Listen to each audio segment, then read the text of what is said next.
अलग अलग किस्म के लोग होते हैं दुनिया में।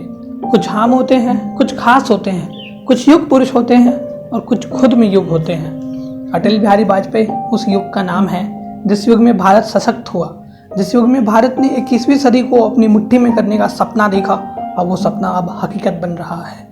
अपने छोटे से प्रधानमंत्री के काल में ही उन्होंने भारत को परमाणु शक्ति बनाया, पाकिस्तान को उसकी औकात दिखाई। और जब भारत पूरी दुनिया का रोज झेल रहा था परमाणु परीक्षण के बाद, उस वक्त भारत की अर्थव्यवस्था को डगमगाने नहीं दिया अटल जी ने।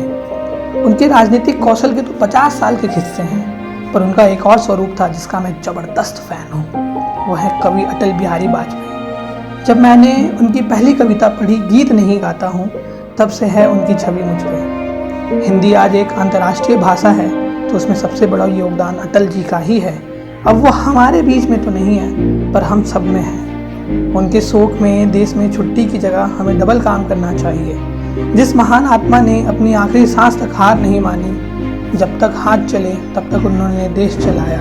उनकी श्रद्धांजलि उनके जैसे काम करके ही देना उचित होगा। आज स्वर्ग लोग भी भाग्यशाली महसूस कर रहा होगा। हमारा अटल अब वहाँ खिलेगा। अटल जी अपनी कविता में कहे थे, जीऊँगा तो इस भारत के लिए, मरूंगा तो इस भारत के लिए। मरने के बाद भी अगर कोई मेरी अस्थियों को कान लगाकर सुनेगा, उनमें से बस एक ही आवाज़ आएगी, भारत माता की जय। और उन्होंने अपनी कविता को यथार्थ जिया है। मुझे और मेरी ज़िंदगी को अपनी सादगी से प्रभावित करने के लिए धन्यवाद। आपका दूर का छात्र कौस्तुभ।